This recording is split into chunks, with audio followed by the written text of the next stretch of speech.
Hello guys, I hope all of you are doing well. आज हम लोग discuss करेंगे लीड कोड का problem number 2434 which is using a robot to print the lexicographically small string. Medium mark question है पर हम इसको बहुत आराम से सॉल्व कर लेंगे। जल्दी से समझते हैं कि क्वेश्चन हमसे पूछ क्या रहा है। दो चार चीज़ें ना यहाँ पे समझते हैं, उसके बाद एक एग्जाम्पल डिस्कस करते हैं। एग्जाम्पल डिस्कस करेंगे, थोड़ा अप्रोच बताऊँगा, आप अपने आप ही ये कोड बहुत आराम से लिख लोगे। ठीक है, क्वेश्चन ये कह रहा है हमको कि हमें एक स्ट्रिंग ना एस गिवन है सबसे पहले, ठीक है, और एक रोबोट गिवन है जो कि करेंटली ना एक एम्प्टी स्ट्रिंग टी होल्ड कर रहा है अपने पास। ठीक है, हमको दो ऑपरेशंस गिवन है। इनमें से ना हमको कुछ ऑपरेशंस लगाने हैं, इन दो ऑपरेशंस को तब तक लगाना है जब तक मेरा जो एस और टी है ना वो दोनों स्ट्रिंग्स एम्प्टी नहीं हो जाते। इनिशियल जो टी था वो तो एम्प्टी था ही, पर जो एस था वो नॉन एम्प्टी था।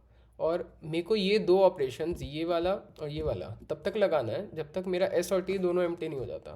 ऑपरेशंस देख लेते हैं। हमें क्या करना है, फर्स्ट ऑपरेशन कह रहा है कि remove the first character of a string S and give it to the robot. मतलब जो एस आपको नॉन एम्प्टी स्ट्रिंग गिवन था ना, उसका आप सबसे जो आगे वाला करेक्टर है उसको उठाओ और रोबोट को दे दो। रोबोट क्या करेगा, रोबोट अपेंड करेगा इस करेक्टर को स्ट्रिंग टी में। स्ट्रिंग टी क्या था, जो आपका एम्प्टी स्ट्रिंग था इनिशियली। ठीक है, मतलब अच्छा स्ट्रिंग जो टी है उसका साइज बढ़ रहा है। ठीक है, पर मेरे को तो तब तक ये दो ऑपरेशन लगाने थे जब तक टी और एस दोनों एम्प्टी नहीं हो जाते। मतलब अगले ऑपरेशन में ना टी में से भी हम लोग कैरेक्टर्स को निकाल ही रहे होंगे, डिलीट कर रहे होंगे। ठीक है, सेकेंड ऑपरेशन कह रहा है remove the last character of string T. हाँ देखो आ गया ना, अब हम स्ट्रिंग टी में से कैरेक्टर्स को रिमूव कर रहे हैं, पर किस कैरेक्टर को। फर्स्ट ऑपरेशन में हम स्ट्रिंग एस के फर्स्ट कैरेक्टर को रिमूव कर रहे थे, और सेकेंड ऑपरेशन में हम स्ट्रिंग टी के लास्ट कैरेक्टर को रिमूव कर रहे हैं। ठीक है, मतलब हम रिमूव करेंगे last character of string T, उस कैरेक्टर को रोबोट को देंगे और रोबोट क्या करेगा ना, इस कैरेक्टर को एक पेपर पे लिखेगा। अच्छा ठीक है, मतलब अब मेरे पास एक स्ट्रिंग एस है, एक स्ट्रिंग टी है और एक पेपर है। ठीक है, पेपर पे मतलब मेरे को एक स्ट्रिंग लिखनी है। हमको रिटर्न करना है lexicographically smallest string that can be return on the paper. अच्छा, मतलब पेपर पे भी मेरे को स्ट्रिंग ही बनानी है, पर वो लेक्सिकोग्राफिकली स्मॉलेस्ट होनी चाहिए। ये दो ऑपरेशंस परफॉर्म करने हैं तब तक जब तक एस और टी दोनों एम्प्टी नहीं हो जाते। ठीक है, लेक्सिकोग्राफिकली स्मॉलेस्ट का क्या मतलब होता है। जैसे देखो, सबने डिक्शनरी देखी होगी, डिक्शनरी में ए बी सी बी ए सी से पहले आता है ना, जो कैरेक्टर्स पहले ए से शुरू होते हैं वो आते हैं, फिर जो बी से शुरू होते हैं वो कैरेक्टर्स आते हैं, वो वर्ड्स आते हैं, फिर जो सी से शुरू होते हैं वो वर्ड्स आते हैं। तो लेक्सिकोग्राफिकली का मतलब ही यही है कि हमको ऑर्डर में चलना है। ठीक है, डिक्शनरी का जो ऑर्डर होता है उसके बेसिस पे चलना है। ठीक है, अब डेटा स्ट्रक्चर कौन सा यूज़ करें समझते हैं। स्ट्रिंग एस का मेरे को क्या करना है, मेरे को फर्स्ट कैरेक्टर रिमूव करना है। हाँ ठीक है, और स्ट्रिंग टी का मान लो मेरा टी ए है। ठीक है, तो सपोज़ मान लो वो अभी ये है ए बी सी। तो यार मेरे को बार बार जो लास्ट वाला कैरेक्टर है ना वो रिमूव करना पड़ेगा। तो बार बार मेरे को इसके साइज़ पे जाना पड़ेगा, साइज़ -1। सपोज़ मान लो इसका साइज़ 3 है। ठीक है, तो जो इसका लास्ट इंडेक्स क्या होगा, साइज़ -1 होगा, तो 3 - 1 2। तो बार बार मेरे को इसका साइज़ निकालना पड़ेगा, लास्ट इंडेक्स पे जाना पड़ेगा और इस कैरेक्टर को जाके पेपर पे जाके लिखना पड़ेगा, है ना। क्या कर रहा था रोबोट, राइट कर रहा था इस कैरेक्टर को पेपर पे जाके। तो मैं क्या करूँगा ना कि जो टी है मेरा, वो तो चलो है तो स्ट्रिंग ही, पर मैं क्या करता हूँ उसको स्ट्रिंग नहीं बनाता हूँ, मैं ना उसको एक स्टैक बना देता हूँ। ठीक है, ये देखो स्टैक। और ये स्टैक क्या स्टोर करेगा, कैरेक्टर वैल्यू स्टोर करेगा। अब सपोज़ मान लो मेरा टी जो है वो ये है ए बी। ठीक है, तो ए यहाँ आएगा और बी यहाँ आएगा। तो अब जो टॉप मोस्ट एलिमेंट होगा ना मेरे स्टैक का, वो मेरे को पहले ही बता देगा कि लास्ट कैरेक्टर क्या है मेरी टी स्ट्रिंग में। सपोज़ मान लो मैं बी को पॉप कर देता हूँ, ये देखो ये मैंने बी को पॉप कर दिया। अब मेरा जो टी बचा वो ए बचा खाली, तो मेरा लास्ट कैरेक्टर क्या है टी का, ए है। तो इसीलिए ना मैं क्या करूँगा कि मैं एक स्टैक बनाऊंगा टी की जगह। जो टी स्ट्रिंग था उसकी जगह मैं स्टैक बनाऊंगा, क्योंकि मेरे को इसके लास्ट मोस्ट एलिमेंट से ही मतलब है। ठीक है, और क्या चाहिए मेरे को, एस चाहिए। ठीक है, एस हमको क्वेश्चन में गिवन होगा, और एक हम और स्ट्रिंग बना लेते हैं पी। ये इनिशियली ये भी एम्प्टी होगा, जैसे टी अभी मेरा एम्प्टी है, देखो स्टैक जो है वो मेरा एम्प्टी है, वैसे पी भी एम्प्टी होगा। और पी क्या है, पी मेरा लेक्सिकोग्राफिकली स्मॉलेस्ट स्ट्रिंग है जो कि मैं पेपर पे लिख सकता था। ठीक है, मतलब लास्ट में मेरे को ये पी ही रिटर्न करना है। ठीक है, एक एग्जाम्पल लेते हैं, एग्जाम्पल 1 डिस्कस करते हैं। ठीक है, इसी से देखना आपको पूरा क्वेश्चन समझ में आ जाएगा। अभी देखो मेरे पास एस गिवन है, ठीक है, मैंने एक पी बनाया, पी वो स्ट्रिंग है जो कि मैं पेपर पे लिख रहा हूँ, लेक्सिकोग्राफिकली स्मॉलेस्ट स्ट्रिंग है, और यही पी मैं रिटर्न करूँगा, ठीक है। और एक टी स्ट्रिंग बनाया, स्ट्रिंग बनाना था, मैंने क्या किया, स्टैक बनाया। क्यों बनाया? क्योंकि जो टी का मेरे को जो लास्ट कैरेक्टर था ना, मेरे को खाली उससे मतलब था, ठीक है। अब मैं क्या करता हूँ, ये जो स्ट्रिंग है ना एस, इसको ट्रैवर्स करना शुरू करता हूँ। पहले मैं क्या, जेड पे आऊँगा। अच्छा, पहला ऑपरेशन क्या कह रहा है, फर्स्ट कैरेक्टर रिमूव करो और टी में डाल दो। यार तो और तो कोई ऑप्शन ही नहीं है मेरे पास टी पे, तो टी तो भी एम्प्टी है ना, मतलब मेरे को एस, ये जो फर्स्ट कैरेक्टर है, ये तो डालना ही पड़ेगा टी में, ताकि मैं सेकंड ऑपरेशन परफॉर्म कर सकूँ, ठीक है। तो मैं जेड गया, जेड लिया मैंने, और जेड को जाके यहाँ डाल दिया, ठीक है। अब आप मेरे को बताओ, अब क्या मेरे को मेरा सेकंड ऑपरेशन परफॉर्म करना चाहिए? मेरा सेकंड ऑपरेशन था कि लास्ट कैरेक्टर उठाओ स्ट्रिंग टी का और उसको पेपर पे लिख दो। तो क्या मैं यहाँ से z हटा के यहाँ पे z लिख दूँ, और इसको मैं ऐसे क्रॉस कर देता हूँ, क्योंकि मैंने टी से उठा के पी पे डाल दिया z। मेरे ख्याल से ना तो ये गलत हो जाएगा, लेक्सिकोग्राफिकली स्मॉलेस्ट स्ट्रिंग बनाना था। पर आप एक बात बताओ, ये जो एस स्ट्रिंग है इसमें तो ए भी आ रहा है, मेरा जो पी है वो तो ए से शुरू होना चाहिए ना, मेरा पी तो ए से शुरू होना चाहिए, पर ये तो जेड से शुरू हो रहा है। क्योंकि मेरे को लेक्सिकोग्राफिकली स्मॉलेस्ट स्ट्रिंग बनाना एम था ना मेरा, अगर मैं जेड डायरेक्टली डाल ही दूंगा इसमें, तो जेड से स्ट्रिंग शुरू होगा, और जेड से स्ट्रिंग होने वाला, जेड से शुरू होने वाला जो स्ट्रिंग है वो लेक्सिकोग्राफिकली स्मॉलेस्ट कैसे होगा? मेरे एस में तो ऑलरेडी ए प्रेजेंट है, आउटपुट भी देखो, आउटपुट में भी जो स्ट्रिंग है वो ए से शुरू हो रहा है, मैंने कैसे जेड से शुरू कर दिया? इसका मतलब क्या है, मेरे को इस स्टेज पे ना पॉप नहीं करना था मेरे स्टैक में से कुछ भी। तो अभी मैं किस स्टेज पे हूँ फिर से बताता हूँ, पी मेरा एम्प्टी है, मैंने एस का फर्स्ट कैरेक्टर उठाया और मैंने उसको टी में एज इट इज डाल दिया, ठीक है। अब मैंने देखा मेरे पूरे स्ट्रिंग एस में कि मेरे को ये बताओ कि मेरा जेड से छोटा कोई कैरेक्टर प्रेजेंट है क्या? तो मैंने देखा जेड, नेक्स्ट कैरेक्टर भी जेड है, ठीक है, ए प्रेजेंट है यार यहाँ पे। तो इसका मतलब क्या है, जो मेरा पी है ना वो ए से शुरू होना चाहिए था। तो अभी मैं क्या करूँगा, मैं ना ये जो मेरा टी का लास्ट कैरेक्टर है टी स्ट्रिंग का, उसको पॉप नहीं करूँगा, मैं अभी आगे और एग्जामिन करना चाहता हूँ, ठीक है। तो मैं जीरोथ इंडेक्स पे था, मैं फर्स्ट इंडेक्स पे आया, फर्स्ट इंडेक्स पे देखा मैंने फिर से जेड है, कुछ नहीं किया, जाके इसको मैंने टी में डाल दिया, ठीक है, टी में डाल देते हैं। उसके बाद मैंने देखा कि मेरी जो बाकी की स्ट्रिंग है राइट साइड, उसमें कहीं कोई ऐसा कैरेक्टर तो नहीं प्रेजेंट है जो मेरे जेड से छोटा है। हाँ यार, मेरे को तो ए नज़र आ रहा है, तो क्या करूँ, मैं टी को डालूँ पी में, नहीं डालूँ? मेरे ख्याल से तो नहीं डालना चाहिए। आगे बढ़ता हूँ मैं और एग्जामिन करता हूँ, ए पे आया, ए को मैंने एज इट इज़ जाके सबसे पहले तो टी पे डाल दिया, जाओ ए आप टी में जाओ, टी स्ट्रिंग में जाओ, ठीक है। अब मैंने देखा कि ए के राइट साइड क्या कोई मेरे को ऐसा कैरेक्टर मिल रहा है, मतलब मेरी स्ट्रिंग में कोई ऐसा कैरेक्टर है जो कि ए से छोटा है? नहीं यार, और कोई तो कैरेक्टर ही नहीं है। तो इसका मतलब क्या है, अब मैं जो मेरा ये टॉप मोस्ट कैरेक्टर है ना, उसको पॉप कर सकता हूँ।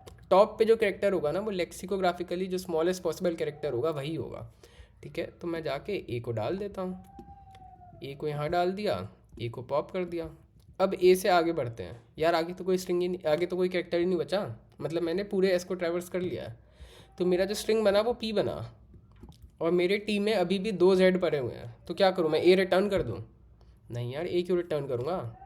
अब मैं क्या करता हूँ, टी को तब तक पॉप कराता हूँ, टी के टॉप को, जब तक ये जो एम्प्टी नहीं हो जाता टी, ठीक है। तो ये जेड पॉप होगा सबसे पहले, ठीक है, तो ये ए जेड बन जाएगा, फिर से ये वाला जेड पॉप होगा, ये जेड पॉप होगा, तो ये ए जेड जेड बन जाएगा, ठीक है। और यही हम जाके रिटर्न कर देंगे, ठीक है।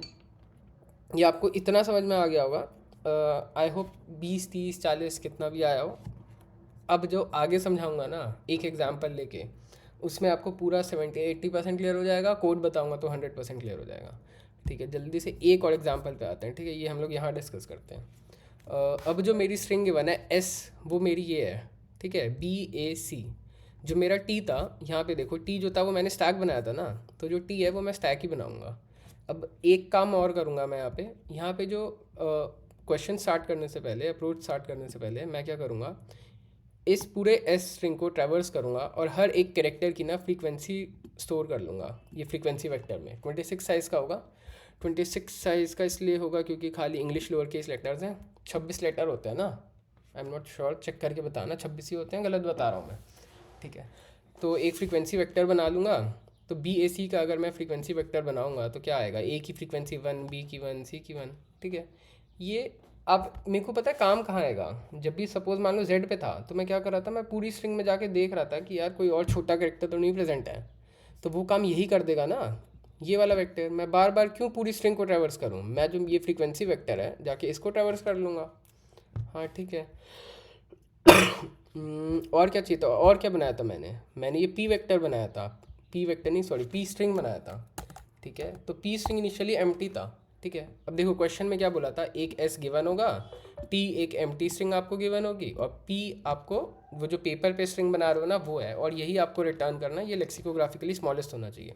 ठीक है, एस को ट्रैवर्स करना शुरू करते हैं। मैं बी पे आया, ठीक है, अच्छा मैं बी पे हूँ, तो बी को मैं क्या करूँगा, बी को जाके मैं सीधा जो स्टैक है मेरा उसमें जाके पुश कर दूंगा। ठीक है, अब उसके बाद मैं क्या करूँगा, मैं मेरे फ्रीक्वेंसी वेक्टर को फ्रीक्वेंसी वेक्टर में ना, ये जब मैं बी को मेरे स्टैक में डाल रहा हूँ तो इसकी फ्रीक्वेंसी मेरे को कम करनी पड़ेगी फ्रीक्वेंसी वेक्टर में जाके। ठीक है, बी की फ्रीक्वेंसी मेरी ज़ीरो हो गई अब। ओके, अब मैं क्या करूँगा, मेरी फ्रीक्वेंसी वेक्टर को ना ट्रैवर्स करूँगा एक बार, पूरे फ्रीक्वेंसी वेक्टर को 0 से लेके 26 तक, और देखूंगा कि कहीं कोई स्मॉलर कैरेक्टर तो नहीं प्रेजेंट है मेरे टॉप मोस्ट एलिमेंट से। मतलब जो मेरा स्टैक है, मतलब जो टी स्ट्रिंग है उसका जो टॉप मोस्ट एलिमेंट है उससे कहीं स्मॉलर एलिमेंट तो नहीं प्रेजेंट है इसमें। तो मैंने ट्रैवर्स करना शुरू करा, ए से शुरू करा, या मेरे को तो ए ही मिल गया, ए की फ्रीक्वेंसी 0 नहीं है 1 है, मतलब एक ए जो है मेरा एस स्ट्रिंग में प्रेजेंट है। अच्छा, इसका मतलब क्या है, ए टॉप ए से शुरू होना चाहिए ना लेक्सिकोग्राफिकली, अगर स्मॉलर स्ट्रिंग बना रहा हूँ तो बी से नहीं होना चाहिए। तो मैं क्या करूँगा, बी को अभी ना स्टैक से पॉप नहीं करूँगा, मैं आगे एग्जामिन करूँगा।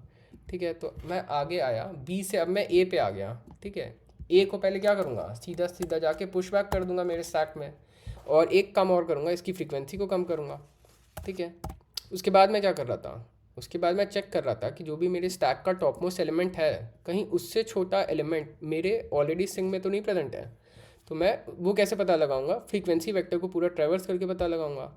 फ्रीक्वेंसी वेक्टर देखी मैंने, ए की फ्रीक्वेंसी 0 है, अच्छा मतलब आगे ए तो नहीं और मिलेगा मेरे को, बी की फ्रीक्वेंसी भी 0 है, सी की फ्रीक्वेंसी 1 है, बट एक सेकेंड, सी मेरा ये जो टॉप मोस्ट एलिमेंट है स्टैक का वो तो ए है, सी क्या मेरा ए से छोटा है, नहीं छोटा नहीं है, मेरे को तो लेक्सिकोग्राफिकली स्मॉलेस्ट स्ट्रिंग बनानी थी ना। ठीक है, तो मतलब क्या है, मेरा ये जो ए है ना टॉप मोस्ट एलिमेंट स्टैक का वो सेफ़ है, अगर मैं चाहूँ तो उसको जाके पी पे जो मेरा पेपर पे स्ट्रिंग था उस पर जाके लिख सकता हूँ। तो बहुत बढ़िया, मैं क्या करता हूँ, ए को पॉप कर देता हूँ, ए को पॉप किया और जाके पी पे डाल दिया। ठीक है, ए को पॉप करूँगा तो जो मेरा स्टैक होगा उसमें तो अब खाली बी प्रेजेंट होगा ना। तो अब मैं बी को भी देख लेता हूँ यार, मेरे फ्रीक्वेंसी वेक्टर में, मतलब ये जो मेरी आगे की स्ट्रिंग है इसमें कहीं ऐसा तो कोई कैरेक्टर नहीं प्रेजेंट है जो मेरा बी से भी छोटा है। ठीक है, तो मैंने ए का देखा, ए की फ्रीक्वेंसी 0, बी की फ्रीक्वेंसी 0, सी की फ्रीक्वेंसी 1, बी मेरा जो है वो तो इससे छोटा है ना सी से। अच्छा, मतलब ये जो बी है ना ये भी अब सेफ़ है, मतलब अब मैं बी को भी पुश कर सकता हूँ मेरे पी वाले स्ट्रिंग में। हाँ बिल्कुल कर सकता हूँ, तो स्टैक के टॉप को पुश बैक कर पॉप कर देना, और ये जो पी स्ट्रिंग है उसमें जाके पुश बैक कर देना, तो फिर बी यहाँ आ जाएगा। अब मैंने बी देख लिया, ए देख लिया, अब मैं सेकेंड इंडेक्स पे आता हूँ। क्या कर रहा था, मैं किसी भी इंडेक्स पे आ रहा था तो सिंपली जाके उसको पहले पुश बैक कर दे रहा था स्टैक में। फिर क्या कर रहा था, फ्रीक्वेंसी वेक्टर में जो उसकी फ्रीक्वेंसी थी उसको कम कर दे रहा था, तो क्या कम होके 1 से 0 हो जाएगी। फिर क्या कर रहा था, फिर मैं देख रहा था फ्रीक्वेंसी वेक्टर में जाके कि कहीं सी के आगे जो कैरेक्टर्स प्रेजेंट हैं वो कहीं मेरे सी से छोटे तो नहीं है। वो देखने के लिए मैं फ्रीक्वेंसी वेक्टर को ट्रैवर्स कर रहा था, ए की फ्रीक्वेंसी 0, बी की 0, सी की 0। इसका मतलब क्या है कि अब सी भी सेफ़ है, अब चाहूँ तो मैं सी को भी पी में पुश बैक कर सकता हूँ। ठीक है, तो जो स्टैक का टॉप है, टी स्ट्रिंग का जो टॉप है उसको पॉप करो और जाके पी में पुश बैक कर दो उस कैरेक्टर को, तो ये ए बी सी। ठीक है, तो जो आपका पेपर पे जो स्ट्रिंग था ना वो क्या बना, वो ए बी सी बना। ये जो था ये एग्जाम्पल 2 डिस्कस किया था हमने, ये बी ए सी। ठीक है, तो आउटपुट देखो इसका भी ए बी सी आ रहा है, आप चाहे तो ये पढ़ लेना, ये आप इन्होंने एक एक स्टेप बहुत अच्छे से बता रखा है, मैंने हो सकता है शायद थोड़ा ख़राब बताया हो, ये पढ़ो तो और समझ में आ जाएगा। अब आई होप आपको 70-80% क्लियर हो गया हो। ठीक है, 2 एग्जाम्पल डिस्कस कर लिए हमने, एक बार कोड देखें, कोड देख के 90% आ जाएगा, और 100% तब आएगा जब आप खुद इसको ड्राई रन करोगे। ठीक है, मैंने क्या कहा था, मैं एक स्ट्रिंग पी बनाऊंगा। ठीक है, पेपर वाली स्ट्रिंग बना ली, जो टी स्ट्रिंग थी उसका तो मैंने स्टैक बनाया था, ये मैंने एक्सप्लेन आपको किया है यहाँ पे कि मैंने क्यों बनाया था। तो एक स्टैक बना लिया, फिर एक फ्रीक्वेंसी वेक्टर बनाया। ठीक है, एस को पूरा पूरा ट्रैवर्स करा, और इस फ्रीक्वेंसी वेक्टर की वैल्यूज़ जो है ना उनको मतलब अपडेट किया, फ्रीक्वेंसी वेक्टर को मैंने इस्टेब्लिश कर लिया है यहाँ पे इस लूप के बाद। ठीक है, उसके बाद मैं क्या कर रहा था, फिर से जो मेरी एस स्ट्रिंग थी ना उसको पूरा पूरा ट्रैवर्स कर रहा था। ठीक है, और हर एक कैरेक्टर पे आके मैं क्या कर रहा था, जा रहा था आराम से उसको स्टैक में जो टी स्ट्रिंग थी उसमें जाके पुश बैक कर दे रहा था, और फ्रीक्वेंसी वेक्टर जो था उसमें जाके इसकी फ्रीक्वेंसी को सी कैरेक्टर की जो फ्रीक्वेंसी है उसको डिक्रीमेंट कर रहा था। फिर एक वाइल लूप चलेगा, कब तक चलेगा, जब तक मेरा स्टैक एम्प्टी नहीं हो जाता, या फिर जो स्टैक पे जो एलिमेंट प्रेजेंट है ना वो सेफ है, तब तक मैं पॉप कर रहा था। तब अब वो कैसे करेंगे, T dot top is less than equal to lowest. Lowest एक फंक्शन लिखा है, इसको जल्दी से ऊपर डिस्कस करते हैं फिर वापस नीचे आते हैं। लोएस्ट क्या कर रहा है ना, पूरे मेरे फ्रीक्वेंसी वेक्टर को ट्रैवर्स कर रहा है, और जैसे ही इसको कोई एक कैरेक्टर मिल रहा है ना जिसकी फ्रीक्वेंसी ज़ीरो नहीं है, वो रिटर्न कर दे रहा है। अब मान लो मिल गया, अब मान लो नहीं मिला कोई ऐसा कैरेक्टर जो कि छोटा है, जिसकी फ्रीक्वेंसी ज़ीरो है, जिसकी फ्रीक्वेंसी ज़ीरो नहीं है, तो ना सिंपली जाके मैं ए रिटर्न कर दे रहा हूँ। ठीक है। तो ये जो फंक्शन है ये मेरे को ऐसा कैरेक्टर दे देगा जो कि सबसे छोटा प्रेजेंट है अभी मेरे स्ट्रिंग में आगे। ठीक है, पर अगर मेरे स्टैक पे जो टॉप है वो इस लोएस्ट से भी छोटा है, इसका मतलब क्या है कि ये जो स्टैक पे टॉप वाला कैरेक्टर है ना वो सेफ़ है, मैं चाहूँ तो उसको जाके पी में पुश बैक कर सकता हूँ। हाँ तो कर देता हूँ ना, पी से पुश बैक कर दिया टी का टॉप, और टी का जो टॉप था उसको मैंने पॉप कर दिया। ये वाइल लूप चलेगा जब तक मेरा टी डॉट टॉप छोटा है लोएस्ट, ये जो फंक्शन जो कैरेक्टर रिटर्न कर रहा है उससे। ठीक है, उसके बाद मैं क्या कर रहा था, अगर मान लो मैंने पूरे एस को ट्रैवर्स कर लिया, उसके बाद मैं क्या कर रहा था, टी में जितने भी कैरेक्टर्स प्रेजेंट है ना जो कि बच गए, जो कि मैंने अभी तक पेपर पे नहीं लिखे हैं, पेपर वाले स्ट्रिंग पे, तो मैं जाके उनको भी जाके जो टॉप है टी डॉट टॉप उसको पॉप करूँगा, और जो टॉप पे कैरेक्टर प्रेजेंट था उसको पी में पुश बैक करूँगा, और बाद में जाके जो स्ट्रिंग पी थी जो कि पेपर पे लिखी थी उसको रिटर्न कर दूँगा। एक बार रन करके देखें रन हो रहा है कि नहीं। वैसे तो यहाँ एक्सेप्टेड लिखा है, आपको पता है कि रन हो रहा होगा। सॉरी, देखो एक्सेप्ट हो गया, 3 टेस्ट केसेस पास हो गए। सबमिट करके देखते हैं सबमिट हो रहा है कि नहीं। अरे वाह, सबमिट भी हो जा रहा है। चलो, कुछ अच्छे खासे परसेंटेज सोल्यूशंस को बीट भी कर रहा है। टाइम और स्पेस कॉम्प्लेक्सिटी देखते हैं, पहले टाइम देखते हैं, स्पेस बाद में आते हैं। एस स्ट्रिंग को पूरा पूरा ट्रेवर्स करा, एस स्ट्रिंग की लेंथ मान लो एन है, तो इसकी जो टाइम कॉम्प्लेक्सिटी क्या हो गई, वो ओ ऑफ एन हो गई। ठीक है, ये फॉर लूप भी एस स्ट्रिंग को ट्रैवर्स कर रहा है। अच्छा, इसकी फ्रीक्वेंसी, इसकी जो टाइम कॉम्प्लेक्सिटी है मतलब वो भी ओ ऑफ एन होनी चाहिए। अरे रुको, सब्र करो, ये वाला वाइल लूप भी तो है, इसको देखते हैं। ये वाइल लूप तब तक चल रहा है जब तक मेरा स्टैक एम्प्टी नहीं हो जाता। ओके, और ये जो टॉप मोस्ट एलिमेंट है वो छोटा है, ये लोएस्ट फंक्शन जो रिटर्न कर रहा है उस कैरेक्टर से। अगर आप देखो ना तो फिर हर एक कैरेक्टर खाली एक बार पुश होगा और खाली एक बार ही पॉप होगा टी से। हाँ ठीक है, और ये जो लोएस्ट फंक्शन है, लोएस्ट फंक्शन कितने बार चलेगा, लोएस्ट फंक्शन 26 बार चलेगा। ओ ऑफ 26, मतलब ये कॉन्स्टेंट टाइम कॉम्प्लेक्सिटी हो गई, मतलब इस लोएस्ट फंक्शन की जो टाइम कॉम्प्लेक्सिटी है वो क्या होगी, वो ओ ऑफ 1 होगी। तो अगर हम ओवरऑल देखें ना तो जो ये वाला लूप है मेरा, ये तो ओ ऑफ एन टाइम्स ही चल रहा है। हाँ, लीनियर ऑर्डरिंग है। ठीक है, तो ये भी ओ ऑफ एन टाइम्स चला। फिर ये क्या है, ये वाला लूप भी चलो ओ ऑफ एन टाइम्स ही चलेगा। ठीक है, और उसके बाद ये पी रिटर्न कर रहा हूँ मैं। ठीक है, तो जो ओवरऑल टाइम कॉम्प्लेक्सिटी होगी वो क्या होगी, इसकी ओ ऑफ 1 है, O of N, O of N, इसकी ओ ऑफ एन, इसकी ओ ऑफ 1 इसलिए क्योंकि ये 26 टाइम्स चल रहा है। ठीक है, कॉन्स्टेंट टाइम कॉम्प्लेक्सिटी है, तो overall time complexity O of N हो गई। स्पेस देख लेते हैं, एक स्टैक बना रहा हूँ। वर्स्ट केस में क्या करूँगा, जितने एस में कैरेक्टर्स प्रेजेंट है सारे पुशबैक करूँगा। एस की लेंथ अगर एन है तो जो इसकी स्पेस कॉम्प्लेक्सिटी हो जाएगी वो ओ ऑफ एन होगी। ये ओ ऑफ 26 साइज़ का है, तो मतलब ओ ऑफ 1 स्पेस कॉम्प्लेक्सिटी, और तो कुछ मैं नहीं बना रहा हूँ। ठीक है, तो जो इसकी ओवरऑल टाइम और स्पेस कॉम्प्लेक्सिटी होगी वो होगी टी सी होगी ओ ऑफ एन, और एस सी होगी वो भी ओ ऑफ एन होगी। चलो इस कमेंट को थोड़ा सा नीचे लेके आते हैं। ठीक है, तो ओवरऑल टाइम और स्पेस कॉम्प्लेक्सिटी भी देख ली, एक बार चेक कर लेते हैं। मेरे को ऑफिस जाना है जल्दी से भाग के, बहुत कम टाइम है। ठीक है, सही आ रही है, ओ ऑफ एन ही बताई थी। मेमोरी देखते हैं, मेमोरी भी ओ ऑफ एन आ रही है। ठीक है, तो आई होप आपको समझ में आया हो। मैंने कोशिश की है ना इस बार कि आपको स्टेजेस में समझ में आए। इन एग्जाम्पल को देख के मैं चाह रहा था कि आपको 20-30% समझ में आ जाए, इस एग्जाम्पल को देख के ये वाला जो ऊपर डिस्कस किया, मैं सोच रहा था कि आपको 60% समझ में आ जाए, और बाद में जब कोड देखो तो 90% आए, और अब जो 10% बचा वो तब आएगा जब आप पेन पेपर पे इस कोड को ड्राई रन करोगे। इस एग्जाम्पल को मत लेना, इसको ले लेना, समझ में आ जाएगा। ये तो चलो मैंने डिस्कस किया है, आप इस एग्जाम्पल को लेकर डिस्कस करना, ठीक। क्या बोलते हैं, डिस्कस नहीं, ड्राई रन करना, ठीक है। तो आई होप आपको समझ में आया हो। अगर समझ में आया हो तो वीडियो को लाइक करो, चैनल को सब्सक्राइब करो, कोई डाउट है तो कमेंट करो। I will reach out to you as soon as possible. That's it for today guys, thank you so much.